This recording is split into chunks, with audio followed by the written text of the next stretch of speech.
Hi, everyone. Thank you for joining us today. My name is Lizzie Lack, and I'll be hosting this installment of Technically Creative, where we interview alumni who are following creative and artistic endeavors. Today, I'm so excited to have on Mehwish Wasi, who graduated from Scheller in 2016. She's a software consultant by trade and a contemporary abstract artist. She's Atlanta born and bred and is excited. And I'm so excited to have you on today. I hope you're just as excited to speak with us. Hi, Lizzie. Thank you so much for having me. I am so excited to be here. I feel honored and so cool that someone wants to interview me. So thank you so much for having me. Of course, of course. And I'm so excited. Why don't we just start with I'm going to stop talking and tell me a little bit about yourself and how you got into abstract art. Sure. So I went to tech and I studied business IT, and really doing art on the side was never really on my radar at all. I went in with a very practical approach to my life. Like, I'm going to pick a major that I know will get me a good job, and everything else will come later. So when I started, school, I decided I wanted to do something that was people based. I really always loved talking to people, loved being around people. So I found that going to Scheller, going to the business school was going to be like the best path for me because I wanted something that was tech based a little bit, but with that people component. And that's how I landed in management information systems. So that's kind of where my path led me in school. And then just growing up, like, I was always creative. I always really liked interior design, and I really liked making sure things looked pretty. And, in projects, PowerPoints, whatever it may be, I was the one in charge of, like, putting everything together because I just have a very, like, I very much pay attention to the aesthetic of things. Hmm. So there was always that something behind that I always wanted to do, but I really didn't know how to pursue it. Especially, like at a place like tech where the focus is on other subjects. And, it's so great to see that you guys are doing more and there's like technically creative now. So people can explore those kind of subjects. Um, wow, this is a really long winded answer, but I'm going to get to the point. um, so I got into abstract art because once I graduated in 2016, I was one of the first people to graduate from my group of friends. And when you graduate and you make that switch from going to school every day, always having plans, life being different, to working, it's a really jarring experience. And you get stuck in a routine of going to work, going to the gym, cooking dinner, watching Netflix, because at the end of the day, you don't want to use your brain anymore. And that's kind of how the abstract piece of my art came through. I watched a YouTube video of someone doing resin art, and I was absolutely mesmerized by it. Those tasty videos that came out like 4 or 5 years ago that were everyone was like, you would flip through and watch them. It was one of those videos where like someone did something really quick, and I was like, whoa, that looks awesome and so relaxing. So I dug up some old supplies. I went into my garage and I just started trying it out from there.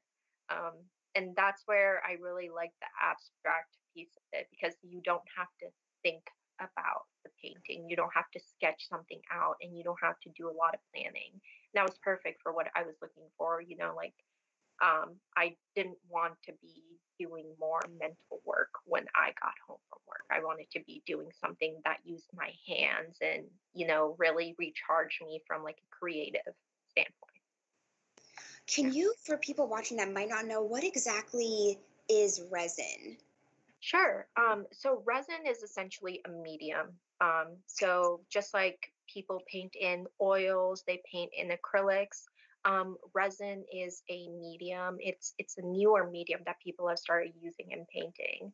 And essentially, what you do is you mix your colors that you want to use with this medium, and it creates that glassy texture. And it also creates that fluidity that you'll see in a lot of my artwork and a lot of resin art. Okay. God, I know. I feel like there are so many different types. I'm like, well, what does Yeah, watercolor? I mean, you know what it is, yeah, kind of a high level overview, but you're like, what does it all mean? And yeah, there's so much to know. yeah. Um, so so you said that it's more of a mental break for yourself, where Hmm. it's kind of the best creative outlet after work, where you just don't want to think. Do you still feel, you're a tech graduate, we're all very analytical, and your day job is very analytical and technical. Do you find that that creeps into your work still? 100%. And I wouldn't necessarily say it's part of the painting, but more the management of having the art business and client relationships. Hmm. Um, because with the painting, I try to keep it as mindless as possible. I usually go in with the color scheme in mind, but not much else. Because I want it to be something fun and I want it to be something that just comes from the heart. And um, whatever I make, that ends up being what I'm making. I don't really plan out besides that. But as far as having a business on the side, yes. Uh, Even running Instagram, a lot of the analytics that now Instagram has, I eat those up because, I learned so much of that from like Georgia Tech. And then a lot of what I learned from my marketing classes, I think that's like come into my Instagram and how I market my things. And even when I was starting out, trying to develop my value proposition, what makes my art different from other artists, and how can I relay that story to others. Yeah, definitely. I know. I feel like we do learn so much here that we don't realize how much you take into life Yeah. college. It's really fantastic. Yeah, and it's not something that you really realize until you sit down and think about it. And I was thinking about this as part of this interview. Like what are those moments in tech that really informed the way that I do things now? And it's like little things, but I think they make a big difference because in order to have a successful business, you need to be able to take all those things you learned from tech and my Hmm. business classes and apply those. And my sister, she also went to tech. She always used to say to me, "You're never gonna learn anything at tech, but what you're gonna learn is how to use your brain and how to solve a problem." And I love. I'm not saying that you're not gonna learn anything at tech. Of course you will, but the overall gist of that is, a lot of what we learn in school isn't applicable to real life unless you have a very niche area that you're studying, Mhm. right? But and everything's going to be different when you start working anyways, right? But what you learn is, okay, I have a problem in front of me. How am I going to solve this problem? Mhm. That is so true. I feel like you can't exactly pinpoint it, but if anything is true, it's tech does teach you how to solve problems and use your brain and be a Yes. hard worker. Yeah, I saw your eyes go big when I said that first thing. Yeah, I was like, oh my God, I thought about that before too. So I think, yeah, I just haven't never really talked to anyone about that. So I love that you shared that. And I think that did segue. I feel like you pretty much answered that. My next question was, how did your experience at Tech influence your creativity, artistry? But I guess that actually kind of was more on the technical analytical side. So do Yeah. you feel Tech maybe influenced your creative side at all? um I would say yes, but again, in not necessarily the artistic piece, but how I go about life in general and how I go about, when I am creating paintings. Uh, this is kind of slight, but just being able to figure out what paints I need to buy and looking at, sizing. It's just I would just say it's a very different way of thinking that I've picked up that's informed my art, but not necessarily the creative piece.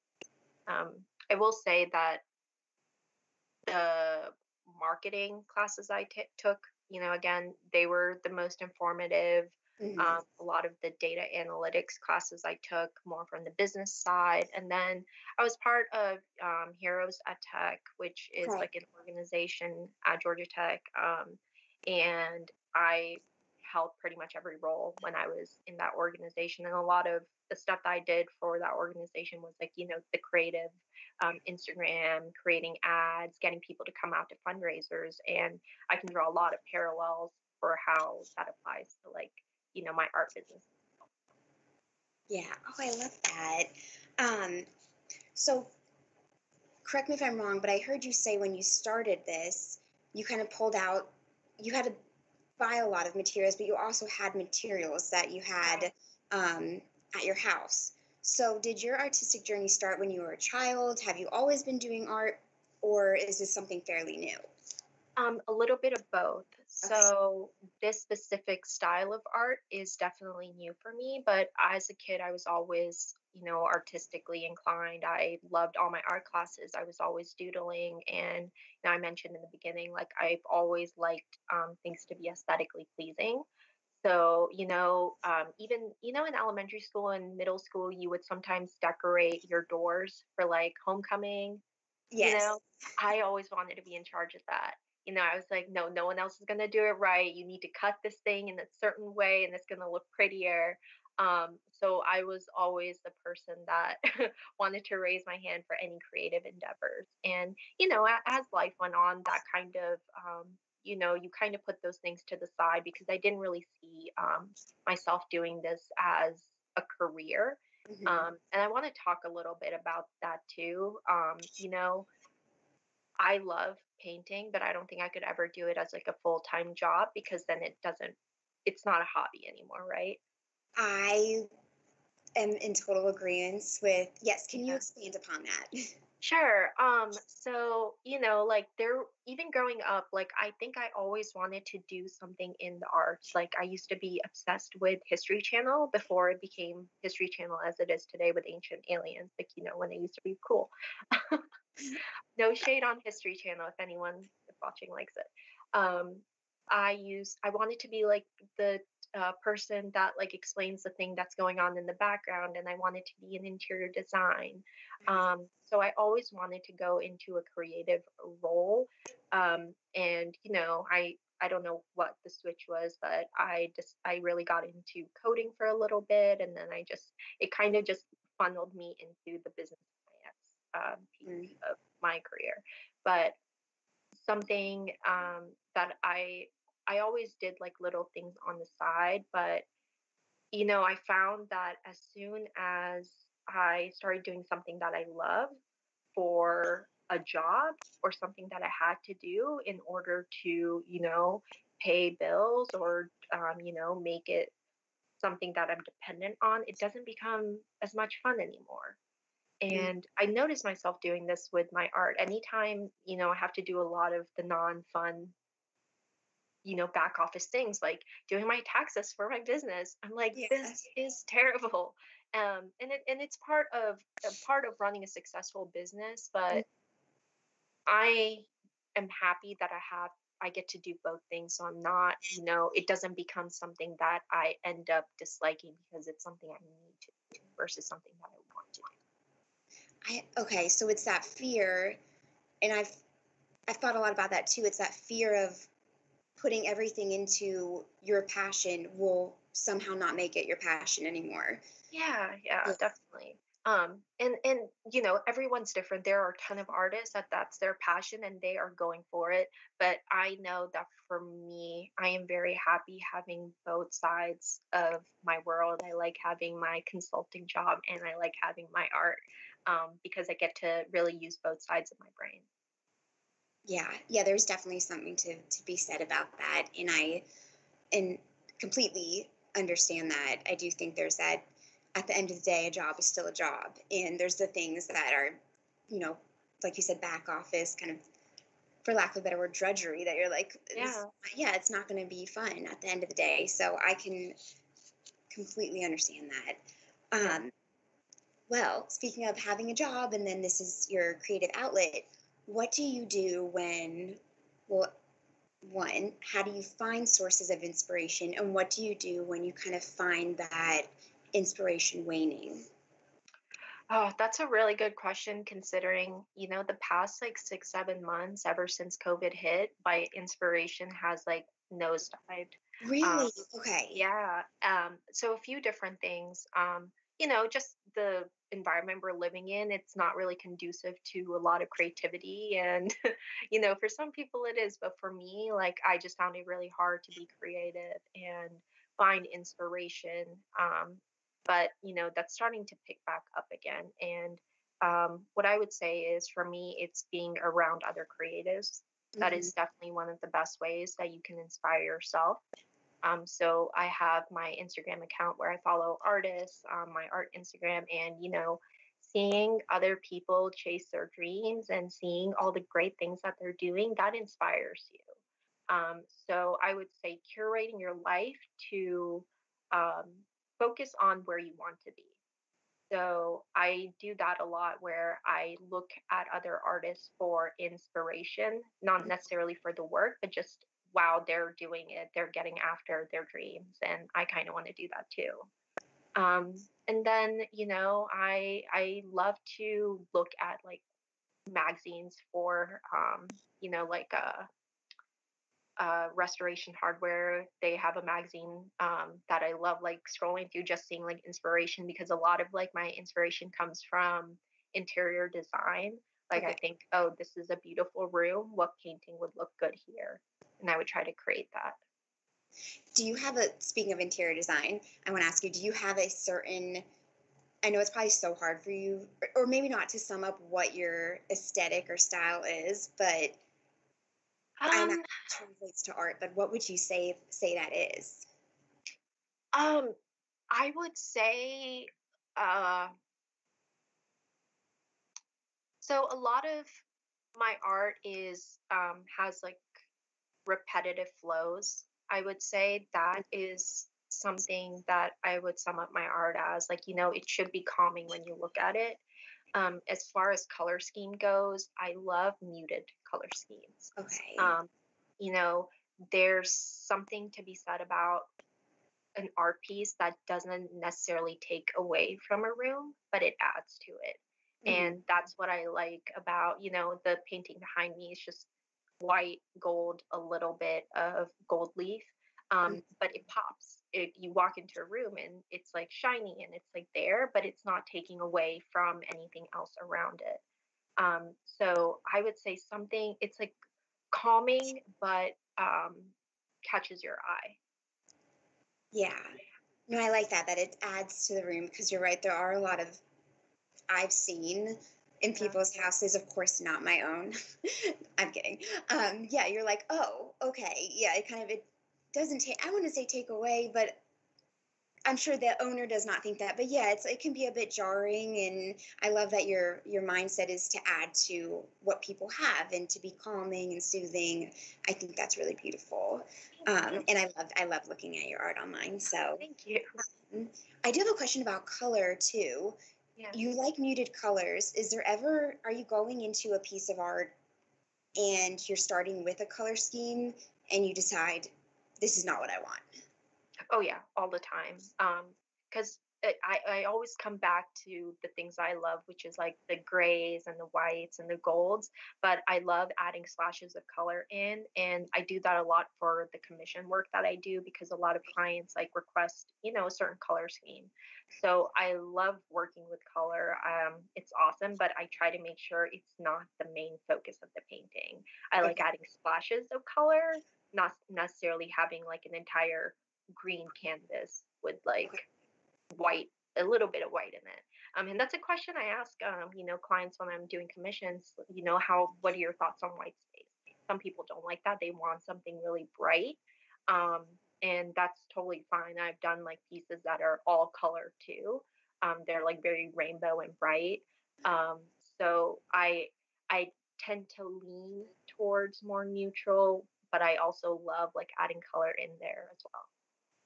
Is there ever anyone who has commissioned artwork from you that you're like, the design aesthetic is just completely opposite than yours? Or it's usually they come to you because, of course, they already know what your art is like and what you do, or it could be a mixed bag. I would say the latter, and that I think it's because I have a very specific style that when people come to me, they will be like, "Hey, I want something like this, but in XYZ colors," and they'll send me like screenshots of like art from my Instagram page that they like. I think that's different when you're going to an artist who does like a very variety Hmm. of different artwork that you can tell them, hey, I'm looking for this specific vision. Can you fulfill it? Whereas people see something of mine, they're like, I like that, but I want to tweak it. Yeah, and that makes total sense. They want to come and say they want what still life of fruit because they know that Yeah. that is not what you do. Yeah.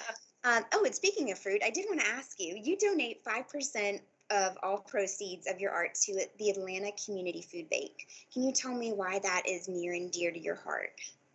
Yes. So I volunteered at Atlanta Community Food Bank and I worked as a food sorter. And every time I volunteer there, that's what I do. Like a lot of businesses and Publix, Kroger, they donate food, whether like the label is ripped off a little or they just donate food just in general. And part of our responsibilities is sorting out the food, looking at the expiration date, and putting it together. So the main reason I like volunteering there specifically is because you are part of the process. You're not just donating money and it's going somewhere else. You are donating the most valuable thing you can, which is your time.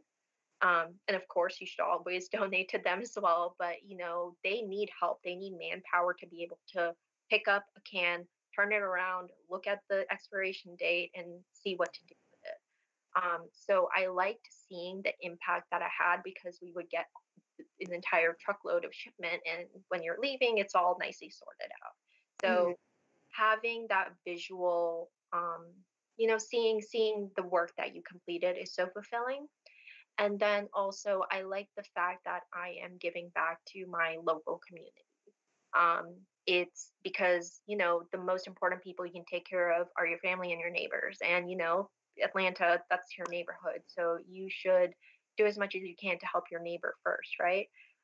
So I really wanted to give back and help all the people that are suffering from like, food insecurity. One in four or five, I believe, kids in Georgia live with food insecurity. That's a massive, massive amount. So Yeah. I wanted to make sure that, my art does give back. Because for me, it's just a fun hobby, right? At the end of the day, that's not my real job. So anything I get from it, I am just funneling it back into buying more canvases. So I really wanted to give back in that aspect. Yeah. Oh, that's amazing. Yeah, especially now with COVID and Yeah. job loss and like you said, food insecurity. That is amazing that you're doing that. Thank you so And I'm much. glad that you are. Thank you. Um, Before we lead into the questions that were submitted for you, I always end an interview with asking, what is your favorite Georgia Tech tradition? Okay, I was thinking about this. I think midnight breakfast during finals week. Okay. So I was thinking about why did that used to be my favorite time? And there's some I'm like a person that loves like tradition and I love like season changing. Like as soon as it's October 1st, I got the pumpkins out. As soon as it's November 1st, I got like, the fall stuff out. So um during finals week, I just remember like there being like it's just like a change in the air, right? Mm. So I love doing midnight breakfast during finals week. My friends would never want to go, and I would drag them because they were like, "We don't really want to eat that." I'm like, "Come on, it'll be fun." So I love doing midnight breakfast, and then also homecoming. I loved, just how alive the campus becomes with homecoming, and especially now being an alumni. That's one of my favorite games to go to is when the campus is just like bursting at the seams, and a lot of those things I just have like traditions associated with them, like finals week is midnight breakfast, fall is like college game days. Yeah. Oh gosh, yeah, I feel like college game day is pretty much synonymous with Yeah, fall, especially if you're at an ACC or SEC school. It's just, I mean, it's a huge deal. So, exactly. Yeah. yeah. Um, I know, and I feel like midnight breakfast, it's like, it doesn't matter what food it is. It's like, yes, it's exactly the Yeah, tradition of it's just doing it. fun. It's like it's like seeing all these everyone just like out and about late at night studying and then going back to the cook to study more. So all Yeah. good. Oh, that makes me miss college. It does make me. I know I didn't think I would miss studying in school, but like then I'm like, man, I miss finals, and then I'm like, no, I don't. I know, it's like, no, we won it if we actually back in it, but Yeah. revisionist history, I guess, on our side. But okay, so I'm going to go into the pre-submitted questions, and this one is from Zeal Netta, and his is, what advice would you give for beginners who want to incorporate art as an outlet in their lives but don't know how? Okay, so practically speaking, I would say some of the best things you can do is get, those doodling kits where you can just like color in. I think that's such like a great way to relax. So definitely pick one of those books up. And then also I have a calligraphy book that I like to just keep by my desk because I'm not good at calligraphy, but I like kind of want to learn it. So every time I'm like taking a break from work, I'll just like do a couple sentences. So those are very practical ways of incorporating it. Hmm. Um, but if you want to go a step further and you really want to pick up, watercolor, for example, there are so many like books that are out there that show you step by step, this is how to watercolor, and you can go to Michael's, get their 40% off coupon, get you a kit, and just start, because you might end up loving it and keep growing in it, and if you don't, it's just going to be a great hobby that you picked up. Amanda Zhao, I think is how you say it, Amanda Zhao, asked, how do you think your involvement in technology or the sciences has affected your thought process in your artwork? um Definitely problem solving has been the biggest takeaway. And it's not necessarily the technology that I would say has informed my creativity as much as it's, with my job, the consulting side. Um, uh, Being a software consultant, what I'm doing is I'm moving people over from software X to software B. Hmm. And when you're trying to get information from the clients, like how do I fit, um, how do I fit your configuration into this box, they may be saying something to you, but that's not necessarily what they mean. And I think that when I'm working with clients, it's very similar, because they're like, well, my room is this color and I want this and I want that, but you have to be able to answer the or ask the right questions. Right. Um, and you in your college classes, I remember very distinctly like getting those tests or problems where the uh, professor would be like, "Okay, here is the thing, figure it out," and you Yeah. you have to like figure out, okay, how can I use my resources best to figure out the answer? And that's what they're trying to make you do. They don't care if you get it right. They want to make sure that you are using your resources to get to an endpoint. And that can be applied to almost any part of your life, I would say. Hmm. Totally. Okay, last question from Martin Brook. Do you start out with an initial theme or inspiration when beginning one of your pieces? I do. And I usually go with, a big block of color schemes. So I'll say, I want to do something muted today. I want to do like golds, and I want to do whites, or I want to do blues or greens. And then after that, I can't tell you what happens. Like, it's just like, it's so subconscious for me, that I just try to see what I come up with. And most of the time, I say this to all my friends, like, I end up hating all my art until it's like done. Because when you're doing it, you're just like, oh, and then you keep adding to it, you add more layers to it, you come back the next day and you see it in a different light. So I start off with just, very limited color scheme, and I start How, I know we're almost running out of time, but how do you know? And I'm sorry if you did answer this. How do you know when you're done, though? Or do you know what the end product will look like? Or it's just a feeling? from there. I say when I no longer feel anxious looking at a piece of Okay. painting. because I'll when I paint, I don't like it. The next day I come back and it's dry, and I'm like, and I stand it up, I turn it around, I'm like, okay, I like this piece. Maybe I want to add something here. But if as soon as I no longer need, as long as I look at it and I don't think I want to change something, something is off. So it is a bit of a feeling. Yeah. I feel like that can apply to so many aspects of our life that when you're not sure about something, just take some time and then come back to it the Exactly. next day. Yes, you have fresh mind and clear eyes, pretty much. Exactly. Exactly. Yeah. Well, Mehwish, thank you so much for joining me. This was so lovely to chat with you. Everyone who's watching, Mehwish's website is in the comment section below, so you can go check out more of her art um, and also shop for art online. And Mehwish, can you share also your Instagram handle too for those who want to follow you? Yes. My Instagram is at Wasi Artworks, and that's spelled WASIARTWORKS works. Thank you. Um, As always, thank you for joining me. If you have anyone that you want us to highlight and come on our series, please let us know. And stay safe, stay healthy, and go Jackets. All right. Thank you, Lizzie. Bye.